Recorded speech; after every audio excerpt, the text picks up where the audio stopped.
Assalamualaikum warahmatullahi wabarakatuh. Selamat datang di channel kumpulan kisah horor. Kali ini saya ingin menceritakan sebuah kisah horor tentang kota tak kasat mata di selatan Pulau Jawa. Ada seorang laki-laki yang sebut saja namanya Vero. Dia mengenal seseorang yang bernama Asri, tinggal di tempat kos yang sama.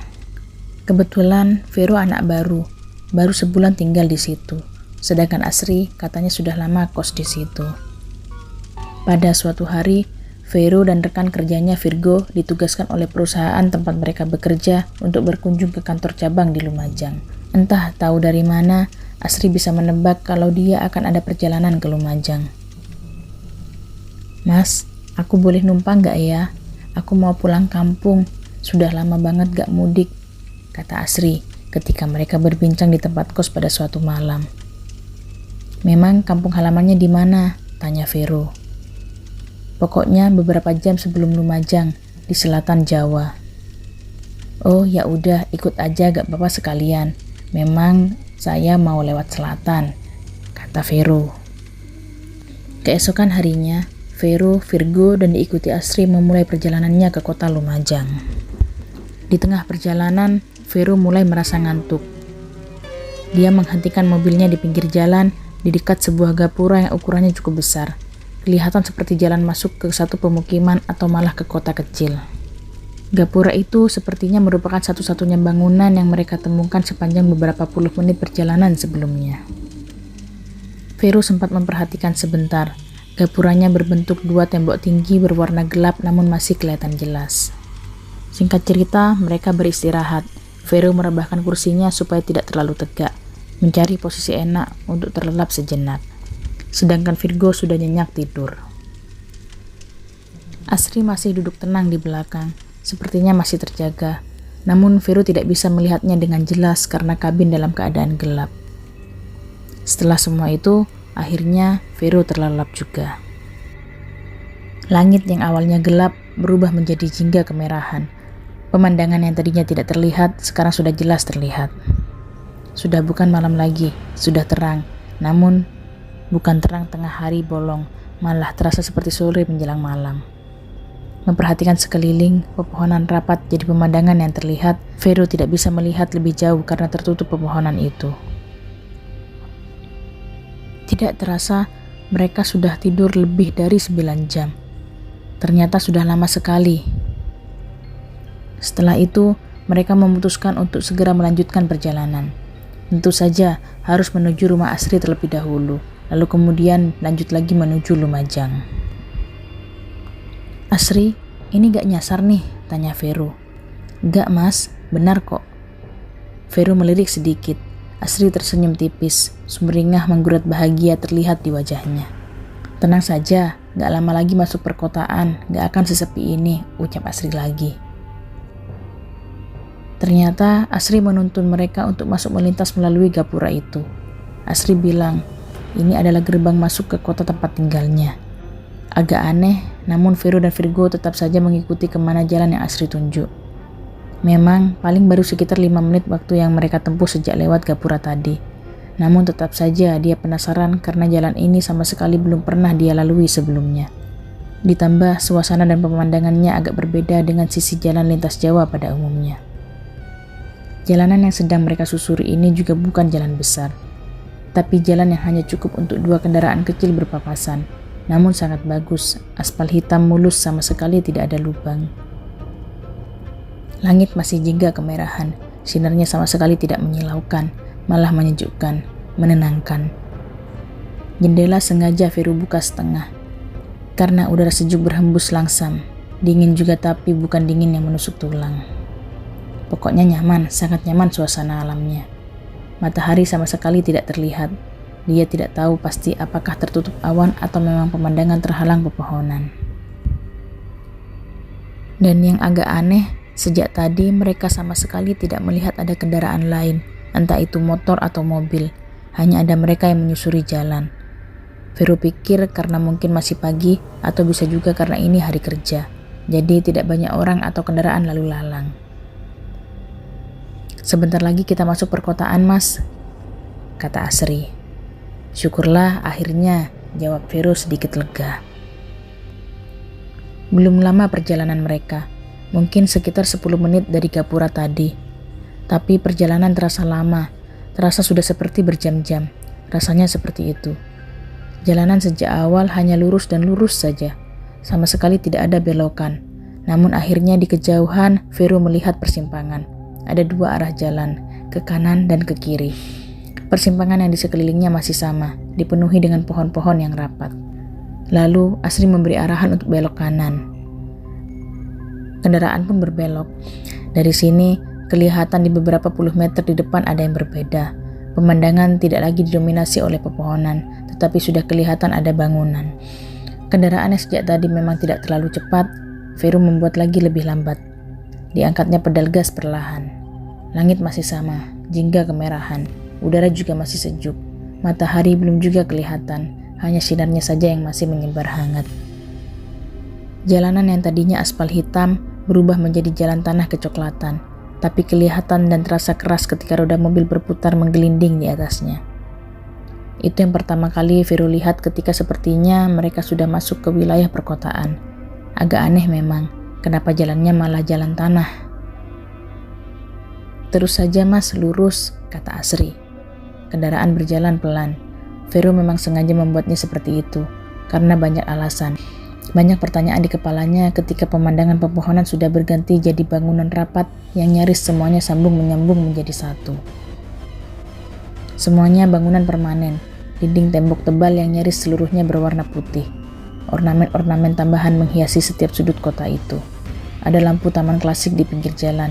Ada beberapa kursi cantik berbahan kayu menghias trotoar. Dari semua itu, yang paling mencolok adalah desain bangunan dan segala ornamen yang ada. Vero sangat memperhatikan ini, dan melihatnya sungguh takjub bercampur aneh. Karena semua desainnya seperti tahun 1960-70-an. Klasik, arsitektur Eropa namun masih ada banyak sentuhan budaya Jawa.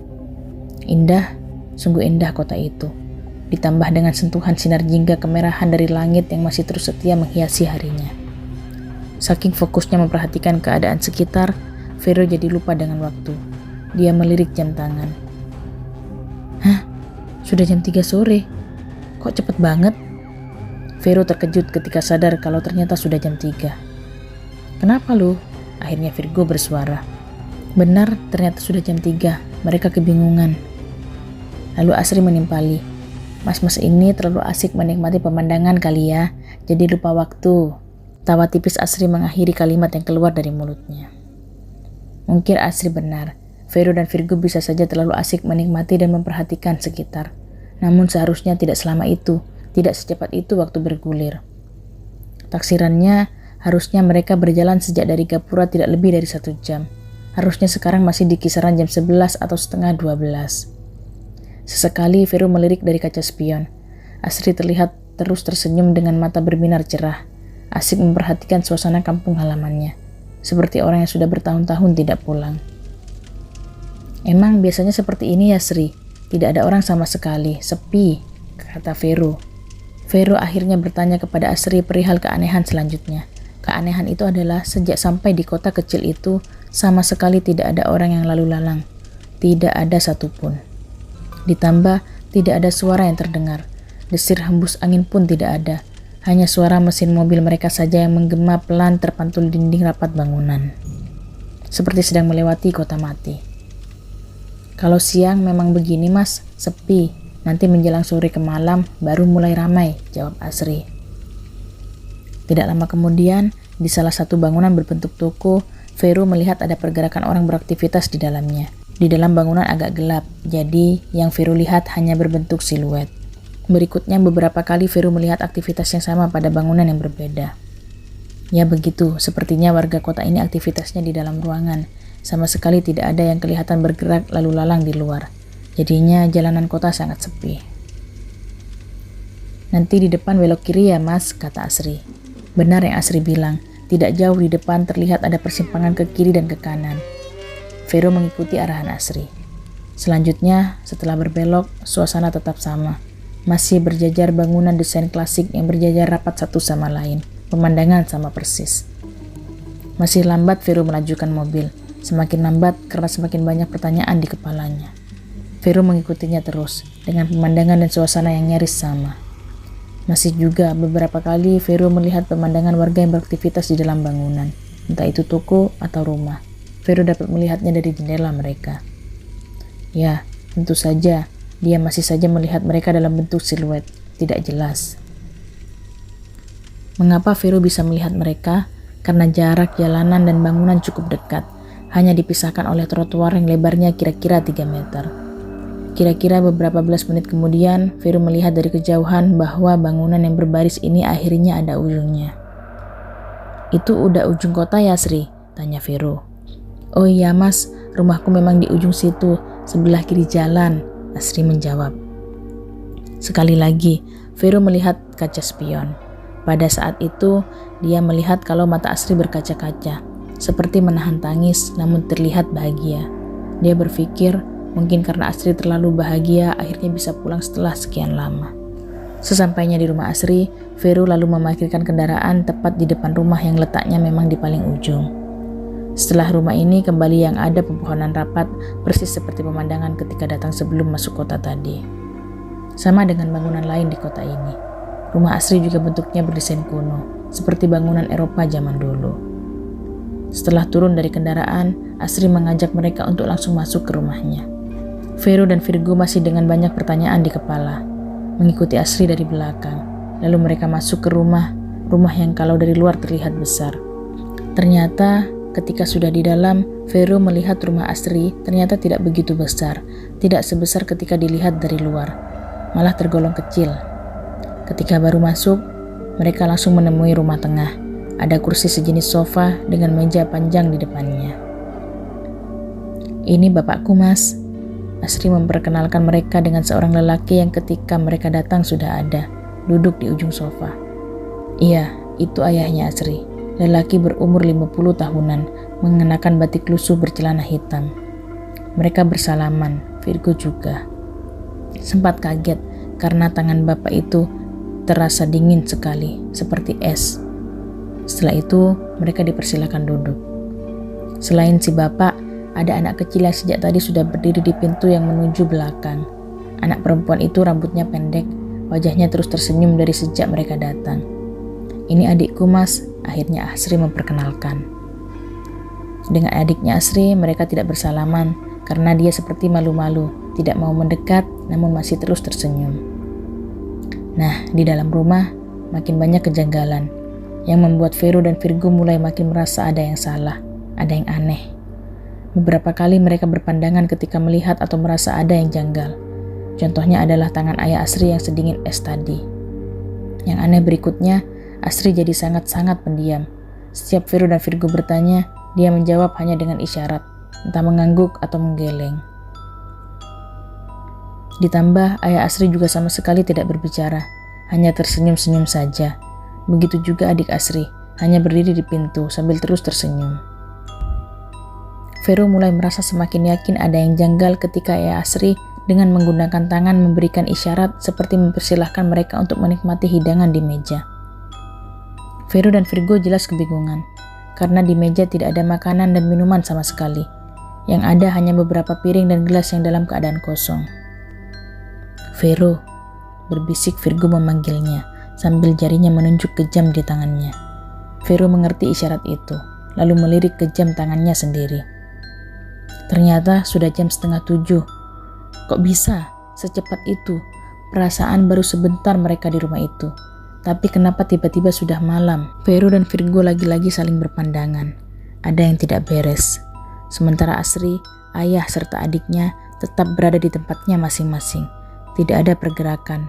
Yang mengerikan, mereka semua terus tersenyum dengan ekspresi kosong. Siapa sebenarnya Asri ini?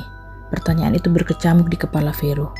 Masih sangat kebingungan, Vero melihat kalau Virgo tiba-tiba memandang keluar rumah, melalui jendela ruangan tengah yang sejak tadi memang sudah dalam keadaan terbuka. Tentu saja, Vero langsung ikut melihat keluar. Di luar sudah gelap. Tidak ada lagi terang jingga kemerahan yang mereka lihat seharian. Gelap malam, jalanan kota hanya diterangi lampu taman yang berdiri di trotoar. Lampu itu tidak terang menerangi, namun cahaya redupnya masih bisa membantu mereka untuk melihat keanehan selanjutnya. Apa keanehan selanjutnya? Tadi, Vero sudah menceritakan kalau jalanan kota sangat sepi. Tidak ada orang yang terlihat sama sekali. Tapi anehnya, setelah hari sudah berganti malam, satu persatu mulai ada orang lalu lalang. Benar, seperti apa yang Asri bilang tadi, kota itu akan mulai ramai ketika malam tiba. Cukup lama Vero dan Virgo melihat dan memperhatikan di luar, seperti terhipnotis terus-terusan seperti itu. Sampai ketika lamunan mereka akhirnya terhenti ketika melihat ada sesuatu yang menyeramkan. Di jalanan kota, banyak orang lalu lalang, tapi ada sebagian sosok yang kelihatan sangat seram. Sebagian sosok itu berjalan seperti melayang, kakinya seperti tidak menyentuh tanah. Mereka terpaku melihatnya. Kemudian, beberapa detik kemudian, mereka juga melihat kalau ayahnya Asri, lagi-lagi tanpa suara, dia memberi isyarat dengan tangan seperti pamit hendak meninggalkan ruangan. Ternyata benar, beliau pergi meninggalkan ruang tengah menuju belakang rumah. Yang mengerikan, ternyata beliau bergerak melayang juga, tidak berjalan seperti manusia normal. Pada detik itulah, Vero dan Virgo memutuskan untuk segera pergi. Setelah sudah di mobil, Vero langsung menyalakan mesin, memutar kendaraan menuju arah mereka datang tadi.